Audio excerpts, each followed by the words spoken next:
Hi everybody, it's great to be back again. We're going to continue with the laws of Shabbat, Pinei Halacha, and we are going to continue in the area of sailing. We learned in our last lesson that sailing, before Shabbat from Wednesday on could be problematic if there's some kind of possibility that a person could come to doing a labor on Shabbat.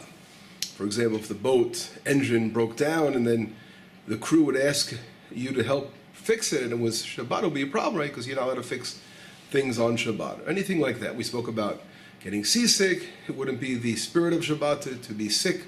So if you leave too close to Shabbat, you're putting yourself in this position where you may come to one of those situations. And those situations, you're not allowed to do so before Shabbat, and therefore you can't sail 3 days before Shabbat comes in. We did mention if none of those reasons are applicable for reasons of today, ships are much more sturdy in the water, the bigger ships, and there's no shallow waters as we mentioned in last week, etc. And therefore in those situations where a person also would not be asked to fix anything, doesn't happen today anymore, then one would be allowed to travel even up to before Shabbat comes in those circumstances. And we spoke about the different details last week. This week we're going to continue, and this lesson we're going to continue because today we're doing a double header in the second lesson given today. We're going to continue with the law of preparations regarding sailing in a ship, but for another reason besides a personal reason. In other words, we spoke about in last lesson, if one would take a cruise, a pleasure cruise, or a personal trip, not involved in a mitzvah. But what happens when one wants to do a mitzvah? Does the law change? Because we know a mitzvah is a mitzvah, right? Doing a special work of heaven, would that change the circumstances in any way? And in that situation, if a person, wanted to sail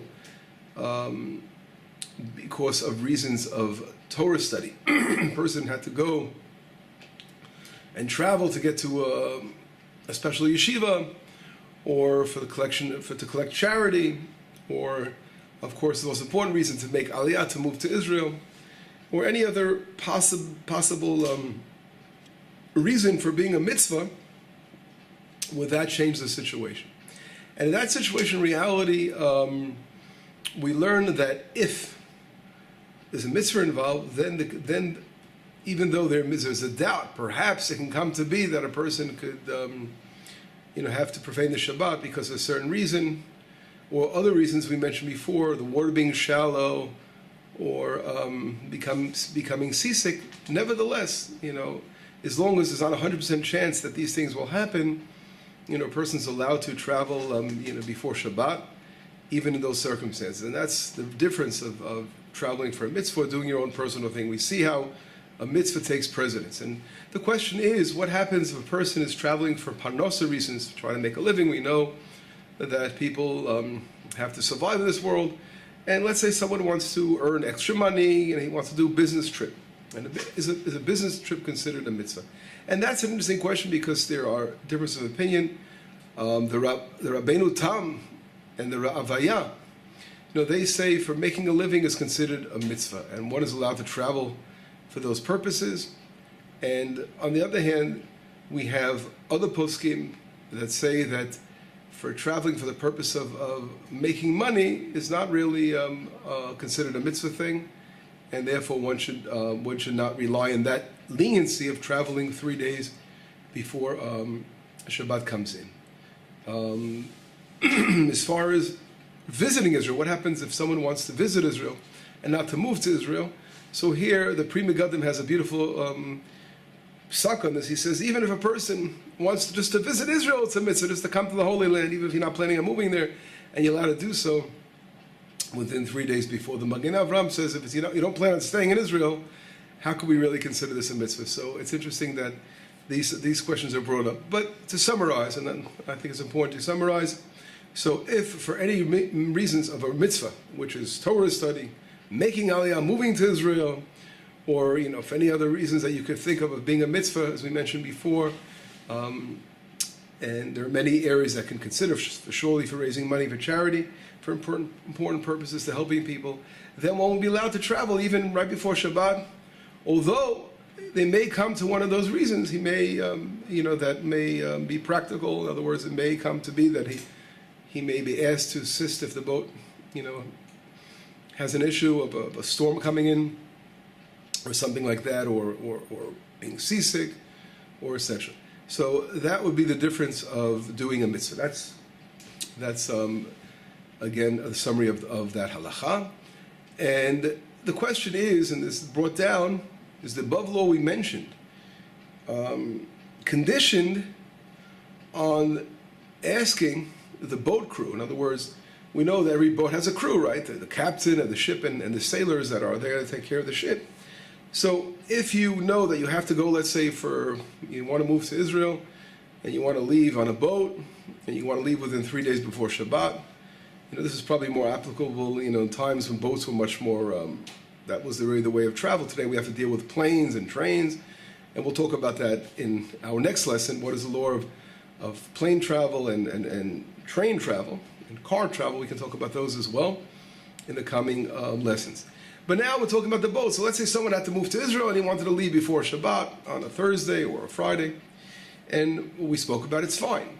But another question that has to come into consideration is what's brought down in the tractate of Shabbat, a disagreement amongst the Tanaim, the rabbis of the Talmud and the Mishnah, that does one have to make a condition? For example, you're speaking to the crew, you're speaking to the captain of the ship and his team, and you're saying, listen, we're Jews and we'd like you, we're going to go on your boat in the condition that you, on the Sabbath, lay the anchor. In other words, you have to dock somewhere out there in mid-sea, you throw the anchor or go to get to a port, on Shabbat, so we can actually rest and not travel. Do you have to do so, make such a condition? Now, from here, it's very interesting that there was an argument amongst the Tanaim. Rabbi Yehuda Nasi, he says that one must make such a condition with the crew of the ship. In other words, you tell them, we're going to go on your boat, we're going to be passengers, on the condition that you don't travel on the Shabbat, that you anchor your boat on the Shabbat, get to a port, you dock the boat. Or if you're stuck in mid-sea, you throw the anchor. That's according to Rabbi Yehuda Nasi. His father, Rabbi Shimon ben Gamliel, the father of Yehuda Nasi, disagrees. It's interesting, the father and son are arguing over a halakha, and he says, no, you don't have to make any condition. No condition is required at all. Now, as far as the ruling, the Rambam, Maimonides, and the Shulchan Aruch rule like Rebbe that one must make a condition. In other words, you must in advance make up with the crew that they rest on Shabbat on the boat. On the other hand, Rabbeinu Hananel, one of the Gaonim in the Torah, they say, they rule like the Rashbach, that you don't have to make any conditions. Okay? Now, it's interesting. If, according to the opinion of Rebbe, Rabbi Yehuda Nasi, that one must make a condition with the crew of the ship to anchor on Shabbat, if they don't listen, let's say they say to you, I'm sorry, we're not resting the boat on Shabbat. We're going to be traveling anyway. So the question is, are you allowed to go nevertheless? Now, and here is another disagreement. In other words, in this situation, where you follow what Rebbe said, Rabbi Yehuda Nasi said, that you must condition with the crew of the boat, the non-Jewish crew, that you anchor the boat on Shabbat. What happens if they don't listen to you? In other words, they tell you in advance they're not going to listen to you. If they say they're going to listen to you, everything is fine. But they say they're not going to listen to you, or do you have to get off the boat? And the answer is, that's also, as we mentioned before, machloket. According to the majority of the rabbis, the Eliyahu Rabbah, the Shulchan Aruch, the Shulchan Aruch Harav, they say that one is allowed to travel on Friday knowing, although one knows very, very clearly that this is the situation, that they're not going to listen to you, and they told you they're not going to listen to you, but you're allowed to leave anyway, because at least you asked, and you mentioned that you have to rest. According to the Magen Avraham, another great rabbi, he prohibits such an action, and therefore one would not be allowed to sail on Shabbat, sail on Friday, if he was told that they're not going to rest the boat, they're not going to anchor the boat in the proper time. Now, we go on to another question, is one allowed, to leave on a non-Jewish boat, as we mentioned before, if the journey is going to leave on Shabbat itself for the sake of it. So in other words, let's say the boat takes off on Shabbat, that's the sail day. And this situation is interesting. Are you going to do a mitzvah? What's the difference of leaving before Shabbat or on Shabbat itself? And here, the answer is on Shabbat itself, one should try to avoid, even for a mitzvah, traveling, because our rabbis decreed if one sails on Shabbat, then person can come to lead. It could lead a person to, God forbid, to even make some kind of sailing vessel. So that was a special decree in itself that one should not sail on Shabbat for that reason. So sailing on Shabbat itself could be an issue. In other words, leaving on Shabbat. But this is all in the situation where what happens, one chose to go out and sail on Shabbat. That the choice shouldn't be yours. But what would happen? You have a mitzvah again. You have to go. You want to move to Israel. A boat is leaving and it's leaving on Shabbat. And you don't want to miss that boat. You want to get to Israel. Or right, you have to go for reasons of charity collecting, helping someone.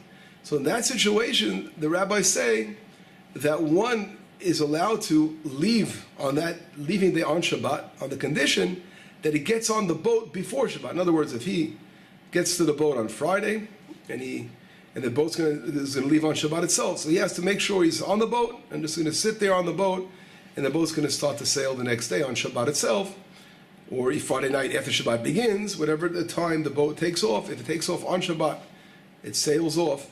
If he gets there before Shabbat begins, then one's allowed to do so. Other poskim add even more leniency that if a person knows that's the situation, he can get on the boat, he can accept Shabbat on the boat, then he can actually get off the boat again, go to his house and do, walk around on Shabbat, and let's say they should leave sometime in the afternoon on Shabbat afternoon. He can come back to the boat on Shabbat itself as long as he already accepted Shabbat on the boat. And then he can leave. He's not trapped on the boat the entire Shabbat, according to those opinions, which one can rely on in that kind of situation. In other words, here is a special situation where you did not initiate that day. That was a day that was decided upon, and you wanted us to be, not to miss the boat, literally, literally not to miss the boat. What is the law regarding a Jewish boat? Until now, we spoke about a non-Jewish crew, and all these, everything we studied was regarding a non-Jewish crew, doing it, leading a boat. And the Jews happened to be on the boat, but the majority we even spoke about could be non-Jews, or even the majority could be Jews. If the dates were set, we spoke about that in the last lesson. But what happens if it's a Jewish crew? And here your Jewish crew is not religious. So if the Jewish crew is leaving, let's say even on Sunday, but it's going to end up being that Shabbat they're going to continue to sail. What would be the story over here? So the Tzitz Eliezer, one of the famous poskim in our generation, he writes that one is allowed to sail for the first 3 days of the week.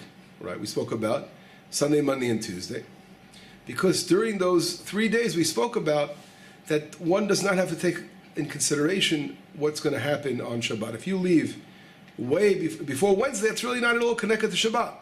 So you don't have to take consideration, maybe there's going to be some kind of situation that's going to force you to do Shabbat. Even if you know about it, he argues that you don't have to worry about it. On the other hand, the Minchat Yitzchak and the Rabbi of the Babachur Rebbe, they prohibit such a thing because they say you can't strengthen the hands of sinners. In other words, since you know that these people are not observing the Sabbath and they're going to be continuing to steer that boat and do things, whatever has to be done on the Sabbath to make that boat work, they're going to be transgressing Torah laws.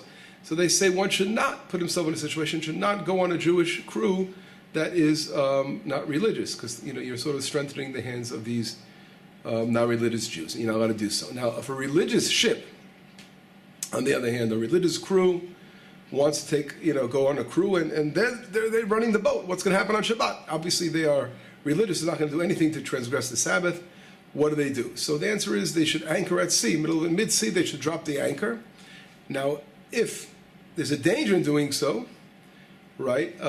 It's interesting. The Babachur Rebbe asked the question, experts, is it dangerous for one to anchor at mid-sea? And he was told, this is brought down in the response of the Minchat Yitzchak, he was told it's not dangerous. But other experts say it is too. So obviously, if there is a danger, to remain anchored at sea, one doesn't, is allowed to do anything you have to continue to continue on and not be that dangerous. Since you left beforehand. You gave enough time, in other words, you left before the 3 days where it's connected to Shabbat. In other words, if a situation comes up that you can't remain anchored at sea, you'd be allowed to continue the journey and continue that boat even theoretically, even during the Shabbat, because of what we spoke about. The danger, the possible danger. Of course, if there's no danger, it's a religious crew, here you are on the water, just try to get to a port before Shabbat begins and work out that situation. Of course, today we can think about it in modern times, a lot of these things of laws, although they're mentioned, they talk about things that are, the old days, they're very relevant today. And as I mentioned before, we're going to talk about planes and boat and trains, and also to this very day, there are cruises and things like that, people travel. In reality, don't forget we learned about an argument if a person 100% is going to lead to a situation where he's going to have to transgress the Sabbath. So certain opinions we spoke about that require even the first 3 days of the week, you're not allowed to leave on such a journey if you know that 100% you're going to end up disgracing the Sabbath, even for a mitzvah. You can't do such a thing according to some opinions. Some opinions say you're allowed to, even though you know you're going to, well, you left the Shabbat, you can't, right now you don't have to take that into consideration because you left way in advance. But others are more strict. So therefore, in that situation, a person should be very careful. My opinion regarding traveling on a boat, with a Jewish crew, you should make sure that you plan it, that you can reach dock before Shabbat, or get a non-Jewish crew to run the boat in that situation, because you don't want to have to, God forbid, put yourself in a situation where you're going to have to break Shabbat because you're right now in that situation, although there are poskim that would allow it. But anyway, that was our 24th lesson. The next lesson we're going to be discussing about traveling on planes and trains, and we'll bring it up to more common situations, and we'll get to that, God willing, in the next lesson. But of course, a cruise is a very common situation. As I mentioned before, I have friends that love cruising and trying to beg us to do a cruise here from Israel around the area. But anyway, so it's definitely relevant, and it comes up, and you can see it advertised in all kinds of papers on Shabbat. Take a nice cruise, and whatever. So these things are for sure things to be taken into consideration. Of course, we didn't discuss what happens if you do a cruise. What do you do on Shabbat when let's say you come to a port and you dock? In that situation, you can't get off the boat, but that's another question in itself. Anyway, we'll get back to you all in our next lesson, God willing, soon. Bye-bye.